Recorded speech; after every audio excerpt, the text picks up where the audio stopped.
지난 시간 우리는 바울과 바나바가 이 선교 여행 중에 당했던 고난과 어려움들을 살펴보았습니다. 5가지의 어려움들이 있었는데 이 5가지만 뽑아낼 수 있었던 것이지 더 많은 어려움들이 있었을 것입니다. 그럼에도 바울과 바나바가 포기하지 않고 계속해서 복음을 전할 수 있었던 이유가 무엇이었습니까? 그들이 바로 주를 힘입었기 때문이었습니다. 주님께서 그들과 언제나 항상 함께 하신다라는 것, 또한 주님께서 우리에게 능력을 주신다라는 것, 그리고 먼저 본이 되어 그 길을 걸어가신 주님을 바라보았을 때에 주님께서 허락하시는 힘을 얻어 그 모든 어려움을 이겨내고 한 걸음 한 걸음 나아갈 수가 있었던 것입니다.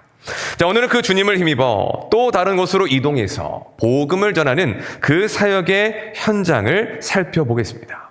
바울 일행은 이고니온에서 나와 이제는 루스드라로 이동을 하는데, 자, 그 이유가 무엇이냐? 박해 때문이었습니다. 자, 우리 함께 5절 말씀을 보겠습니다. 5절 시작. 이방인과 유대인과 두 사도를 모욕하며 돌로 치려고 달려드니. 자, 반대, 비방, 모욕은 늘 복음을 전하는 현장마다 있어 왔습니다. 자, 그런데 이제는 조금 더 격해지고 있다는 거죠. 돌로 치려고 그들을 향하여 달려드는 일들까지 생겨나고 있다는 것입니다. 여러분, 돌로 친다는 것이 어떤 의미입니까? 그건 죽이겠다라고 하는 의미인 것입니다.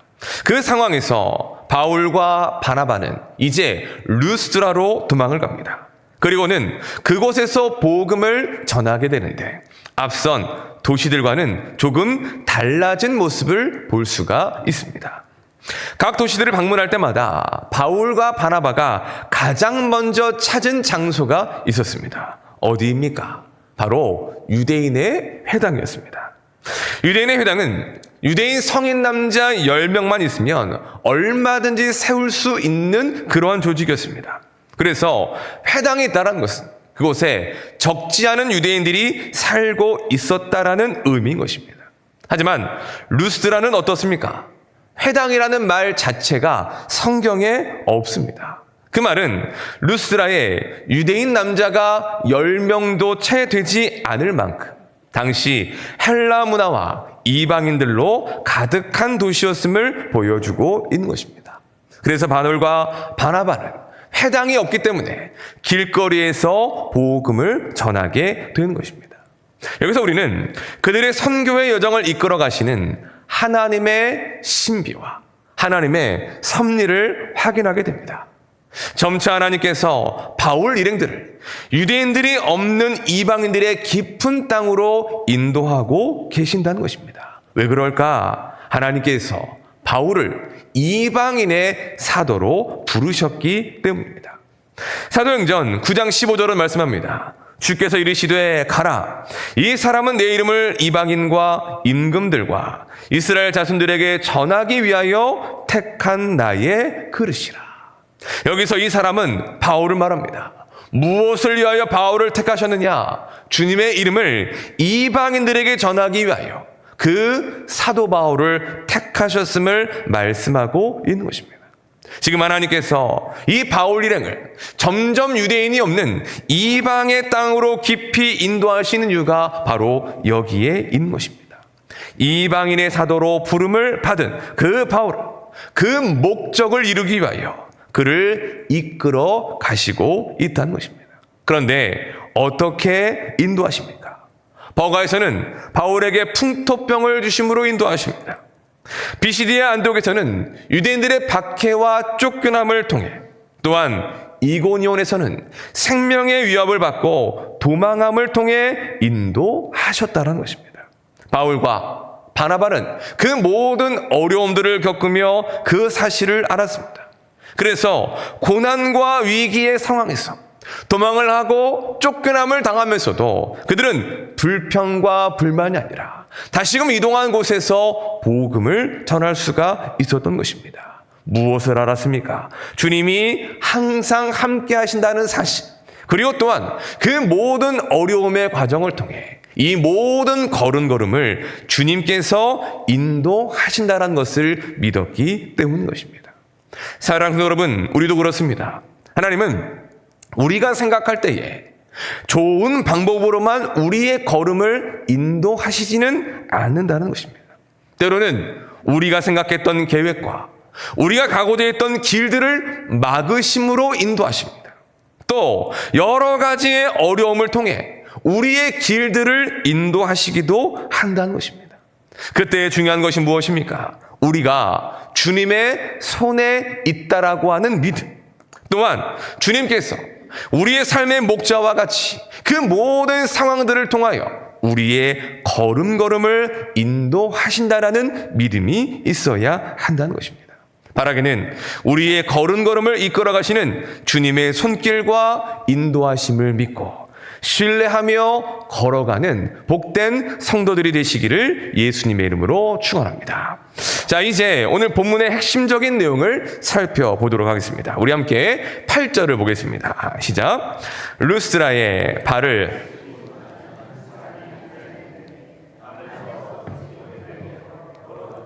없는 자라. 아멘. 자, 바울과 바나바의 일행은 루스드라의 한 길거리에서 한 사람을 만납니다. 그가 어떤 사람입니까? 하반신 마비 장애를 가진 사람인데 성경은 이렇게 설명하고 있습니다. 발을 쓰지 못하는, 나면서 걷지 못하는, 걸어본 적이 없는 사람이다라고 상세하게 설명을 하고 있습니다. 사도행전의 저자인 누가가 의사로 알려져 있는데 의사로서의 소견이 담긴 설명이라고 할 수 있습니다. 이렇게 설명하는 이유는 그의 장애라는 것이 당시에 의학적으로는 회복이 불가능하다는 것을 보여주는 것입니다. 또한 인생이라는 관점에서 보면 그의 삶은 한마디로 절망이었습니다. 죽어라 노력해도 극복할 수가 없는, 아무리 돈을 들이고 치료하는 노력을 해도 나을 수가 없는 상태. 그래서 할 수 있는 것이 아무것도 없는 절망의 상황이었다는 것입니다. 더 비참한 것이 무엇입니까? 사도행전 3장에서 성전 미문 앞에서 똑같은 장애로 인해 구걸할 수밖에 없었던 그 사람처럼 루스드라에서 만난 이 사람도 사람들의 자비를 바랄 수밖에 없었다는 것입니다. 소위 빌어먹을 수밖에 없는 삶, 바로 그것이 루스드라에서 만난 이 장애를 가진 사람의 삶이었다는 것입니다. 바울과 바나바는 그 사람이 있던 거리에서 하나님의 말씀을 전하기를 시작합니다. 그러자 놀라운 일이 생기는 것을 볼 수 있습니다. 자, 우리 이어서 9절을 보겠습니다. 시작. 바울이 말하는 것을 듣거늘 구원받을 만한 믿음이 그에게 있는 것을 보고. 아멘.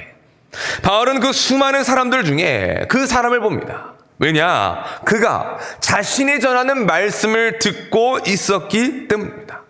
길거리였기 때문에 얼마나 많은 사람들이 지나갔겠습니까? 그렇게 하나님의 말씀을 전하는 바울을 쳐다보며 그 길을 걸어갔을 것인데 그 사람만큼은 그가 있던 그 자리에서 자신을 보고 있고 자신의 말을 듣고 있었음을 바울이 본 것입니다. 그때 바울의 눈에 무엇이 보입니까? 그에게 구원받을 만한 믿음이 있다는 것을 보게 됩니다.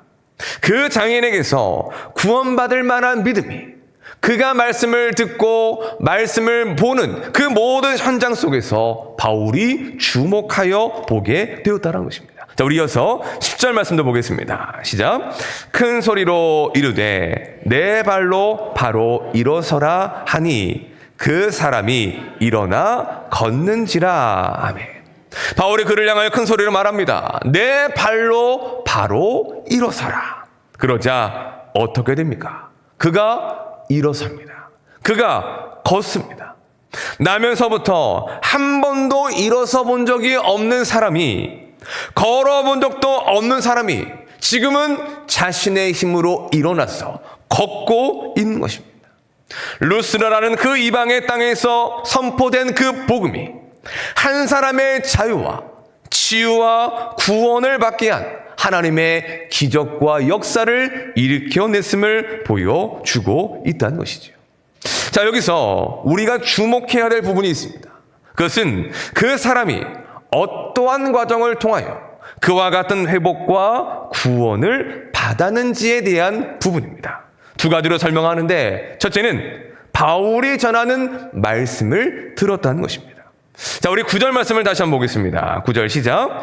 바울이 말하는 것을 듣거늘 구원받을 만한 믿음이 그에게 있는 것을 보고. 자, 걷지 못하는 장애를 가진 이는 바울이 전하는 말씀을 들었습니다.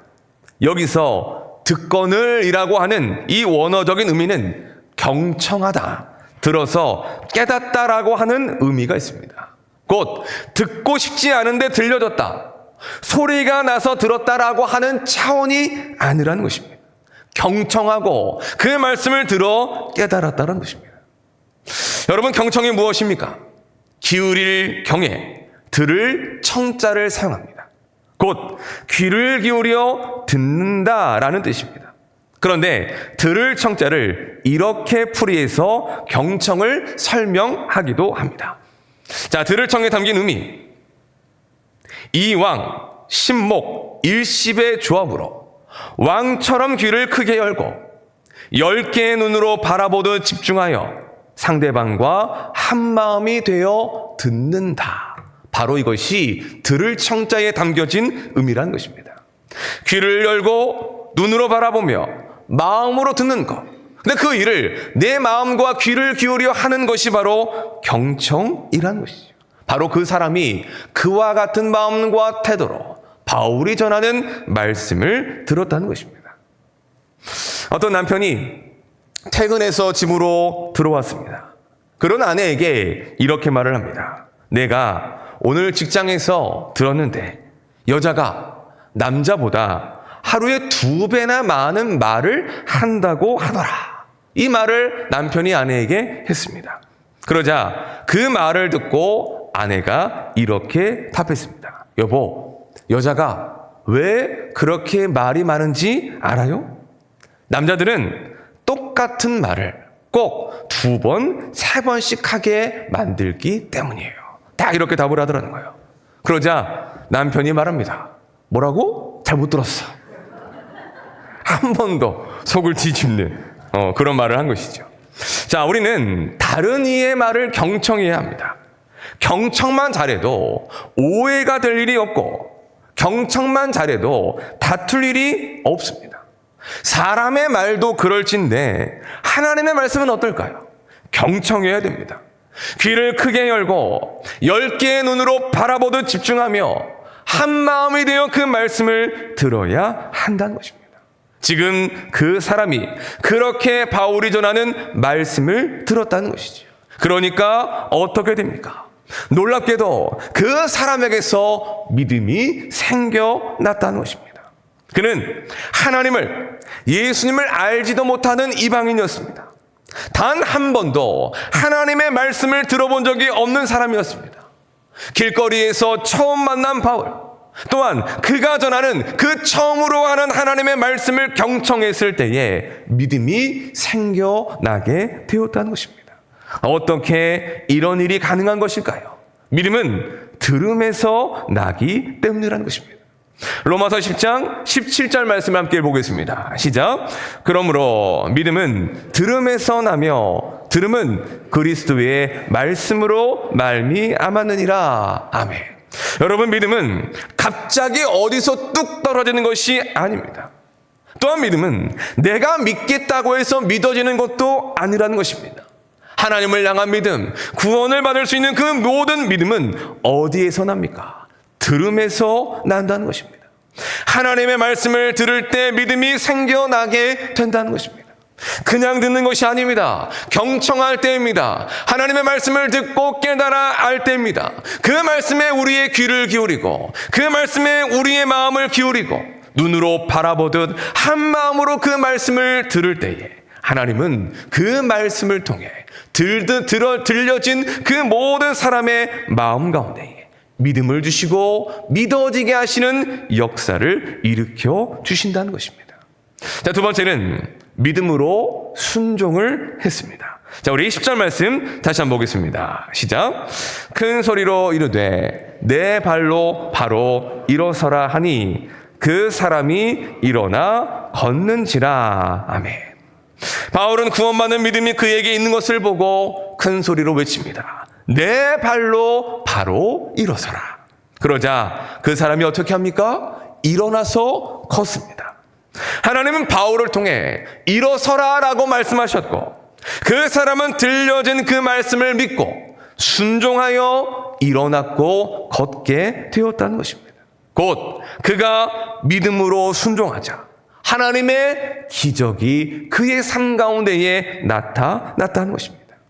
발을 쓰지 못하던 사람이 자기 발을 써서 일어서는 기적, 한 번도 걸어본 적이 없었던 앉아만 있던 사람이 일어나서 걷게 되는 기적이 일어났다는 것입니다. 그로 인해 이 루스라가 발칵 뒤집힐 정도였습니다. 여기서 우리는 믿음과 순종, 그리고 하나님의 일하심의 관계를 알 수가 있습니다. 진짜 믿음이 있다면 들려진 말씀대로 순종하게 된다는 것입니다. 그리고 순종하면 그 순종하는 삶을 통하여 하나님의 역사와 하나님의 기적이 나타나게 된다는 것입니다. 믿음이 순종하게 하고 그 순종이 하나님께서 역사하시는 통로가 된다는 것을 가르쳐 주시는 것입니다. 마태복음 14장을 보면 제자들이 바다 위에서 풍랑을 만나 고생을 하고 있었습니다. 그때 예수님께서 그 바다 위를 걸어오시죠. 어떤 제자들은 유령인가 하고 놀라기도 했지만 예수님의 것을 확인한 베드로는 그 모습을 보고 주님께 이렇게 말합니다. 주님, 나를 명하사 물 위로 오라 하소서. 예수님이 물 위를 걷는 그 기적적인 모습을 보고 자신도 예수님처럼 그 물 위를 걷고 싶다라는 마음이 들었습니다. 그때에 예수님이 베드로에게 딱 한마디를 하십니다. 오라. 그러자 베드로가 배에서 내립니다. 여전히 바람과 파도가 넘실거리는 바다였습니다. 그런데 그 바다 한가운데 있는 그 예수님의 말씀을 믿고 오라라고 하는 그 말씀에 의지하여 순종했을 때에 베드로는 배에서 내려 예수님처럼 물 위를 걸을 수 있게 되었다는 것입니다. 여호수아 3장에서도 비슷한 사건이 있습니다. 이스라엘은 가나안 땅 건너편에 있었습니다. 그런데 그들 앞에는 세차게 흐르는 요단강이 그들의 길을 가로막고 있었습니다. 물살도 세고 그리고 물의 깊이도 깊어 쉽게 건널 수 없는 상황이었던 것이죠. 그때 하나님께서 모세에게 명하십니다. 여호수아에게 명하십니다. 언약궤를 맨 제사장들이 요단에 먼저 들어가라. 그러면 요단강이 갈라질 것이다. 하나님은 요단강을 먼저 갈라주시고 들어가라라고 하시지 않습니다. 너희가 먼저 들어가면 요단강이 갈라질 것이라고 말씀하셨습니다. 곧 하나님을 믿고 말씀대로 순종하라는 것입니다. 제사장들은 그 말씀에 따라 언약궤를 메고 세차게 흐르는 그 요단강에 발을 담그게 됩니다. 그러자 어떻게 됩니까? 우리 여호수아 3장 16절 말씀을 보겠습니다. 시작. 곧 위에서부터 흘러내리던 물이 그쳐서 사르단에 가까운 매우 멀리 있는 아담 성읍 변두리에 일어나 한 곳에 쌓이고. 아멘. 어떻게 됩니까? 그 요단강이 갈라지는 역사가 일어나게 되었다는 것입니다. 믿음으로 순종했을 때, 하나님께서 말씀하신 그 말씀을 믿고 순종했을 때 요단강이 갈라지는 기적이 그들 앞에 펼쳐지게 되었다는 것입니다. 여러분, 하나님의 기적은 언제 나타납니까? 믿음으로 순종할 때입니다. 하나님의 기적은 누구에게 나타납니까? 믿음으로 순종하는 이에게 나타나게 된 것입니다. 지금 루스드라의 그 장애인도 그렇습니다. 그가 어떻게 일어서게 되고 어떻게 걷게 되었습니까? 어떻게 치유와 회복과 구원을 받게 되었습니까? 들려진 말씀을 믿었고 그 믿음대로 순종했을 때에 그에게 그와 같은 구원의 역사가 일어나게 되었다는 것입니다. 오늘의 말씀은 우리에게 중요한 사실을 가르쳐 줍니다. 먼저는 우리가 어떻게 해야 구원을 받을 수 있는가에 대한 것입니다. 또 한 가지는 구원받은 우리가 어떻게 살아야 하는지에 대해서 말씀하고 있다는 것입니다. 그 삶이 무엇입니까? 첫째는 하나님의 말씀을 듣는 삶이 되어야 한다는 것입니다. 하나님은 믿음 없는 자들도 그들이 하나님의 말씀을 들을 때, 하나님의 말씀을 경청할 때 믿음이 생겨나도록 일하십니다. 또 하나님은 믿음을 가진 이들이 그 말씀을 경청하고 그 말씀에 귀를 기울일 때 믿음이 자라게 하시고 성장하게 하신다는 것입니다. 둘째는 믿음으로 말씀에 순종하는 삶이 되어야 한다는 것입니다. 참된 믿음은 순종하는 믿음입니다. 순종하지 않는다면, 순종하지 못한다면 그건 절대로 참된 믿음이라고 말할 수가 없는 것입니다. 구원은 오직 예수님만을 나의 구주, 나의 하나님으로 믿고 그 말씀대로 순종하는 이에게 주어지는 하나님의 선물이라는 것입니다. 또 구원받은 우리는 더더욱더 우리를 향하신 주의 말씀에 순종하며 살아야 한다는 것이죠. 그것이 그 믿음과 말씀과 순종으로 구원받은 하나님의 백성된 우리의 삶이 되어야 한다는 것입니다. 사랑하는 성도 여러분, 오늘의 말씀을 통해 우리의 모습을 돌아보았으면 좋겠습니다. 여러분들은 하나님의 말씀을 잘 듣고 계십니까? 예배하는 이 시간을 통해 선포하는 말씀에, 또한 여러분의 일상생활에서 말씀을 가까이 하며 그 말씀 속에서 나에게 말씀하시는 주의 음성에 귀 기울이며 경청하고 계십니까? 또 여러분은 들려진 말씀대로 순종하고 계십니까? 선포된 말씀을 나를 향하신 주의 음성으로 듣고 그 순종하여 나음을 얻었던 그 루스드라의 장애인처럼, 베드로처럼, 제사장들처럼 그 말씀에 믿음으로 순종하는 삶을 살아가고 있는지 우리의 삶을 돌아보았으면 좋겠습니다. 신앙생활하는 우리가 하나님을 믿으며 기대하는 것이 있습니다. 그것은 바로 하나님의 일하심과 기적일 것입니다. 루스라의 장애인이 치유되고 회복한 것처럼 우리의 무너지고 어려운 삶이 하나님의 역사와 하나님의 기적으로 충만하기를 원합니다. 무너진 우리의 삶이 다시금 세워지고 또한 여러 가지 일들로 주저앉아 있던 우리의 모든 것들이 다시금 세워지고 일어서는 그와 같은 기적이 일어나기를 소망한다는 것입니다. 문제는 원하지만, 소망하지만 정작 우리의 삶과 우리의 현실에서 그런 일이 일어나지 않는 것처럼 느껴지기 때문에 고민이 되는 것이 또한 우리의 문제이기도 하다는 것이죠. 그러면 왜 우리의 삶에는 그와 같은 이 하나님의 일하심이 나타나지 않는 것일까요? 하나님이 안 계셔서 그렇습니까? 하나님이 못하셔서 그렇습니까? 아닙니다. 우리에게 믿음이 없기 때문일 것입니다. 또 믿음이 있다고 하면서도 순종하지 않기 때문일 것입니다. 믿음이 없이는, 또한 그 믿음에 합당한 순종함이 없이는 하나님의 역사도, 하나님의 기적도 우리의 삶에 나타나지 않기 때문인 것입니다. 그럴 때 우리는 다시금 처음으로 돌아가야 됩니다. 그것이 무엇입니까? 바로 하나님의 말씀을 듣는 일입니다. 그 말씀을 경청하여 들을 때에 우리 안에 다시금 믿음이 생겨나고 그 어떤 것도 흔들 수 없는, 그 모든 문제를 해결하고 넘을 수 있는 믿음이 자라나고 성장할 수가 있기 때문인 것입니다. 그렇게 자라난 믿음이 우리로 하여금 말씀대로 순종하게 하고, 하나님은 그렇게 그 믿음으로 순종하는 이에게 하나님의 놀라운 일들을 행하시게 될 것입니다. 바라기는 우리 모두가 하나님의 말씀을 경청하는 성도들이 되시기를 예수님의 이름으로 축원합니다.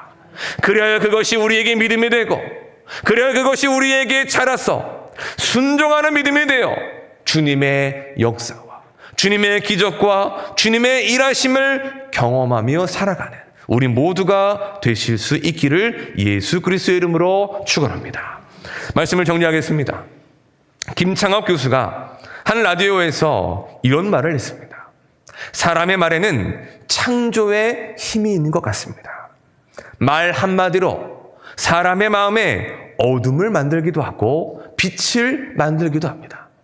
말 한마디로 어떤 사람의 마음을 상하게 하고 기분 나쁘게 하기도 하지만 또 말 한마디로 웃게 하고 기쁨을 줄 수도 있기 때문입니다. 맞는 말이죠. 말 한마디에 우리의 마음속에서 그런 일들이 일어나기 때문입니다. 그런데 여기에 한 가지 더할 것이 있습니다. 그것은 그 들려진 말을 믿고 받아들이느냐에 따라 달라진다는 것입니다. 여러분 생각해 보십시오. 아무리 누가 나에게 나쁜 말을 하고 기분 나쁘라고 말을 한다 할지라도 내가 그 말을 믿지 않고 내가 그 말을 받아들이지 않으면 어떨까요? 나에게 아무런 일도 일어나지 않습니다. 그 말의 영향력이 나에게 존재하지 않는다는 것이지요. 반대로 좋은 말도 그렇습니다. 아무리 옆에서 좋은 말을 해주고 위로하는 말과 힘이 되는 말을 해준다 할지라도 내가 그 말을 받아들이지 않는다면, 내가 그 말을 믿지 않는다면 어떠한 소용도 나타나지 않게 된다는 것입니다. 제가 일사랑교회 부임하기 전 2023년 말에서 2024년 초는 제 개인적으로는 참 힘든 시간이었습니다.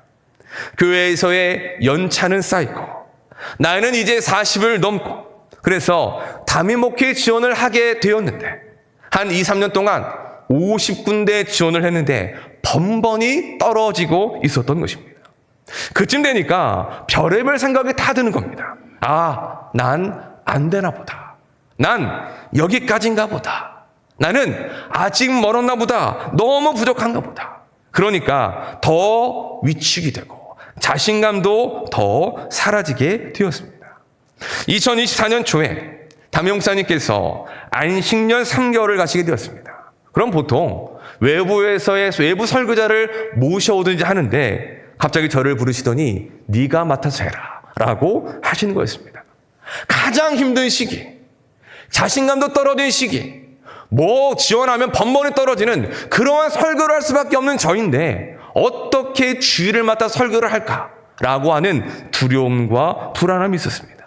자신이 없었지만 그저 제가 해야 될 일이었기에 순종했습니다. 그렇게 한 달 정도 지났을 때에 어떤 권사님이 저에게 이런 말을 해주셨습니다. 목사님, 저는 지금 목사님을 위해서 기도하고 있습니다. 목사님이 담임 목회를 나가기를 위해서 기도하고 있는데 요즘 목사님 설교를 들을 때 왠지 금방 될 것 같아요 라고 말씀하시는 거예요. 칭찬이었죠. 힘이 되는 말이었습니다. 근데 저에게는 별로 와닿지 않았습니다. 그냥 위로하는 말, 그냥 그런 말이라고 생각한 것이죠. 그만큼 제 마음이 그런 말조차 받아들이지 못할 정도로 무너져 있었던 겁니다. 그런데 그 권사님을 시작으로 한 20여 분 정도의 성도님들이 똑같은 말을 하시는 겁니다. 목사님, 뭔가 달라요. 목사님, 아무래도 헤어질 시간을 준비해야 될 것 같아요. 그 말들을 이렇게 듣는데 한두 분이 아니니까 곰곰이 생각하게 되는 겁니다. 그러면 이런 생각이 들었습니다. 나를 위해 기도하는 분들의 말씀이라며 이건 그분들을 통해 하나님이 주시는 말씀이다. 그리고 그 말씀을 받아들이고 믿고 다시금 기도하며 도전하기를 시작했습니다. 그 결과가 오늘에 이르게 된 것이지요. 때로 사람의 말도 여러분 누군가를 일어서게 하고 어둠 가운데 있는 그 누군가의 마음 가운데에 빛을 줄 수가 있습니다. 하물며 살아계신 하나님의 말씀은 어떻겠습니까? 그 말씀이 들어가고 그 말씀을 듣고 그 말씀이 나를 향한 말씀이라고 믿는 자에게는 능치 못할 일이 없게 된다는 것입니다. 무너진 삶도, 무너진 그의 모든 일들도, 그가 가진 어떤 문제와 어떠한 모든 일들도 하나님은 능히 해결하시며 믿고 순종하는 그의 삶을 통하여 하나님의 역사가 일어날 수 있게 된다는 것입니다. 사랑하는 여러분, 하나님은 루스드라에 있던 절망밖에 없던 그 인생을 만나시고 그에게 치유와 회복과 구원의 은혜를 베풀어 주셨습니다. 무너진 삶에서 그가 일어서게 하셨습니다. 말씀으로 행하셨던 것이죠. 하나님은 지금도 그 일을 행하십니다. 무너지고 넘어진 우리를 다시 일으켜 세우시기를 원하십니다. 무엇을 통해 그 일들을 이루어 가십니까? 바로 하나님의 말씀이라는 것입니다. 하나님의 말씀은 살아 역사하시는 능력의 말씀이 되기 때문인 것입니다. 사랑하는 여러분, 하나님의 말씀을 들으십시오. 그냥 듣는 것이 아니라 나를 향한 말씀이라고 듣고 그 말씀을 믿음으로 받아들이십시오. 그리고 믿음으로 순종하십시오. 그러면 여러분의 삶 가운데 역사하시는 주의 일하심을 경험하게 될 것입니다. 바라기는 우리 모두가 주의 말씀을 듣고 순종함으로 놀라운 일들을 우리의 삶 가운데 행하시는 주의 일하심과 주의 역사를 경험하며 살아가는 우리 모든 성도들이 되시기를 예수 그리스도의 이름으로 간절히 축원합니다. 이 시간